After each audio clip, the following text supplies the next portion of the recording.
It started with a single call that shattered the silence of Hollow Creek on October 14, 2019, at 2:37 a.m. "My husband is missing," the voice whispered. But as officers would soon learn, this wasn't just a disappearance. It was a story soaked in betrayal, power, and a darkness that would haunt the town forever. He didn't come home. I think something's happened to Victor. Victor Blackwood, a name that commanded respect across Hollow Creek, had vanished. And in the days that followed, as secrets unraveled, the town would learn that power often hides the darkest truths. Before we dive deeper, a reminder: this video is for educational and documentary purposes. All individuals are innocent until proven guilty in a court of law. Viewer discretion is advised due to sensitive content. Like, subscribe, and hit the bell for more gripping true crime stories every other day. Victor Blackwood wasn't just another wealthy man. He was the man of Hollow Creek. At 46, he had built Blackwood Industries from a local lumber mill into a multi-state construction giant, known for its ruthless efficiency and immaculate community donations. Elena, Victor's wife, was often seen at charity galas, always at his side with the perfect smile. But behind those charity dinners, people whispered about Victor's temper and rumored affairs. Employees described him as demanding, a perfectionist, and some said he was a man you didn't want to cross. Victor and Elena lived in the Grand Blackwood estate, a sprawling mansion that was as much a fortress as it was a home. They had 2 children, currently away at college, leaving just Victor and Elena in that vast house the night he disappeared. It was October 13th, 2019. Hollow Creek was preparing for its annual Founders Day festival, and the Blackwoods were seen earlier at a charity dinner at the Hollow Creek Country Club. Witnesses recalled Victor stepping out multiple times to take calls, appearing agitated, speaking in hushed tones. Elena, on the other hand, was seen laughing with a family friend, Alan Myers, the CFO of Blackwood Industries and Victor's oldest friend. Victor left the dinner early, telling Elena he had business to handle, and drove off in his black Mercedes. That was the last time anyone would see Victor Blackwood alive. At 2:37 a.m., Elena's call came in. "911, what's your emergency?" "My husband. He's missing. He never came home. I've called him. I've called Alan, but I don't know where he is." Police arrived within 15 minutes. Elena was standing in the foyer, wearing a silk robe, her hair undone, eyes red, as if she had been crying. Officers noted that the house was quiet, but they also noticed something strange. Victor's car was not in the driveway, and none of his personal belongings were missing. His phone went straight to voicemail. Deputies searched the property, checked Victor's office, and scanned local roads for signs of his vehicle. Nothing. It was as if Victor Blackwood had vanished. The next morning, news spread like wildfire through Hollow Creek. Local news anchors called it a shocking mystery. Some whispered that Victor had finally pushed someone too far. Others believed it was a kidnapping. But there was no ransom call, no threats, no leads. Blackwood Industries issued a statement calling for privacy and expressing confidence that Victor would return safely. Elena, in a public statement, said, "Victor is a good man, and we just want him home." But not everyone believed her. As detectives dug deeper, they began to uncover secrets hidden behind the Blackwood family's pristine image. Business rivalries, financial irregularities, and a marriage that may have been crumbling behind closed doors. And then they found the first clue. A single item left behind in the most unexpected place, hinting at a betrayal that would shake the entire investigation. As dawn broke over Hollow Creek, officers were no closer to finding Victor Blackwood. But a single call changed everything. At 6:12 a.m., Deputy Rachel Quinn received a report of an abandoned vehicle on Old Mill Road. a narrow, tree-lined lane that twisted along the riverbanks just outside town. It was Victor's car. Inside, they found his phone on the passenger seat.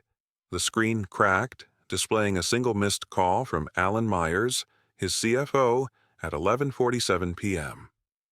The keys were still in the ignition, but the car was out of gas, despite Victor's meticulous habits. There was no sign of Victor. Detectives noted a faint mud trail leading from the driver's side into the woods. Forensics found a partial palm print on the inside of the passenger door, which did not match either Victor or Elena. In the back seat, Victor's briefcase was open, papers scattered, project contracts, handwritten notes, and a black ledger with pages ripped out. Inside the glove box, they found a sealed envelope addressed to Elena. The contents would remain sealed for now, part of the growing mystery surrounding Victor's disappearance. Detectives turned to Alan Myers, Victor's trusted CFO, who had tried to call him just before midnight. I called him to check in. We were supposed to meet about the Phoenix Project paperwork. He didn't answer. But Alan's behavior raised questions. He admitted that Victor had been stressed about financial pressures, though the company's public image was one of thriving success. Further checks revealed that Alan had called Victor 4 times that evening, including once at 9:15 p.m. while Victor was still at the charity dinner, and again at 11:47 p.m., minutes before the last activity on Victor's phone. A search team followed the mud tracks into the woods. About 300 yards in, near the riverbank, they found a disturbance: trampled grass, a broken wristwatch later identified as Victor's, and a small bloodstain on a rock. But there was no body, no footprints leading away, only the sound of the river rushing nearby. A dive team was called in to search the river, but no trace of Victor was found. Hollow Creek's police chief, John Ramirez, held a press conference that afternoon. At this time, we are treating Victor Blackwood's disappearance as a suspicious missing person case. We urge anyone with information to come forward. Behind closed doors, the case had already been escalated to a potential foul play investigation. As detectives dug deeper, they uncovered Victor's tangled web of secrets. Business enemies. Victor had recently terminated 3 major contracts, including with Hollow Creek Concrete, whose owner, Tom Ricks, had allegedly threatened Victor in public 2 weeks prior. Financial irregularities. Blackwood Industries' accounts showed a $2.3 million discrepancy in missing funds, flagged by junior accountant Lisa Hart 2 days before Victor vanished. Marital tension. Neighbors reported loud arguments between Victor and Elena in the weeks leading to his disappearance. An anonymous neighbor reported. They were shouting about money and something about trust. I heard her say, "You can't control everything, Victor." On October 17th, investigators obtained a warrant to open the envelope found in Victor's car. Inside was a handwritten letter. Elena, if you're reading this, it means I couldn't fix it in time. There are things I've done that you may never forgive, but everything I did for us, for the family. The Phoenix Project was supposed to save us, but it's turned into a nightmare. Be careful who you trust. This Phoenix Project became the next focus of the investigation. The Phoenix Project was a $50 million luxury real estate development Victor was spearheading, intended to bring jobs and revenue to Hollow Creek. But rumors swirled about corruption and bribes to city officials, and Victor's growing paranoia about external threats. Alan Myers confirmed that Victor believed someone inside the company was sabotaging the project. He was stressed, checking his security cameras every night, saying he was being followed. But he wouldn't tell me everything. Investigators pulled footage from the Blackwood estate security system for the night Victor disappeared. Victor's car is seen pulling into the driveway. He gets out, looking around, appearing tense. He re-enters the vehicle after 4 minutes and drives off again. But there's another detail. A shadow moving near the trees as Victor drives away. too blurry to identify, but it was clear Victor wasn't alone that night. Victor's phone records showed another late-night call, a 45-second conversation with a disposable number at 11:38 p.m., minutes before Alan's call. The number was untraceable. But text messages revealed that Victor had texted Elena at 11:45 p.m. "We need to talk when I get back. I think I know who's behind this." It was the last message Victor Blackwood ever sent. As the investigation unfolded, each clue raised more questions than answers. A missing millionaire, a company in crisis, a marriage on the edge, and a project worth millions tangled in corruption. But the most chilling discovery was yet to come, one that would tie together betrayal, power, and the shadow that watched Victor Blackwood on the night he vanished. As days turned into weeks, Hollow Creek transformed from a town of quiet certainty to one of whispered fears. Victor Blackwood's face was everywhere: news broadcasts, missing person posters, social media hashtags. Yet there was still no trace of him. On November 2, 2019, 21 days after Victor's disappearance, a fisherman on the banks of the Black River made a grim discovery. A body, partially submerged, tangled in branches, wearing a torn dress shirt and slacks. The wallet, still in the pocket, contained an ID: Victor Blackwood. Forensics confirmed it was Victor, but the cause of death was complicated. There was a blunt force trauma on the back of his head, but also water in the lungs, indicating he was alive when he entered the river. The coroner's report stated, "Cause of death, drowning, with contributory blunt force trauma." The investigation shifted from a missing person to a homicide. Detectives explored multiple theories. Business rivalry. Tom Ricks, the concrete supplier Victor had fired, was brought in for questioning. He admitted to threatening Victor in public but had an alibi, verified by his girlfriend, on the night of the disappearance. Financial motives. Alan Myers, Victor's CFO, was questioned extensively about the missing $2.3 million. Forensic accountants discovered Alan had moved funds without Victor's approval, allegedly to cover up a failed investment. Alan admitted to financial mismanagement, but denied harming Victor. Family tension. Elena Blackwood became the center of public suspicion. She had access to Victor's schedules, financial records, and the family estate. Neighbors reported their arguments, and the envelope Victor left behind warned her to be careful who you trust. Detectives tracked the burner phone Victor called minutes before he vanished. A breakthrough came when the cell tower pings placed the phone near the Blackwood estate that night. The call was traced to a temporary number registered under a false name, but eventually linked to Lisa Hart is the junior accountant at Blackwood Industries. Lisa admitted she had met Victor that night near the river to discuss the missing funds and her fear of being implicated.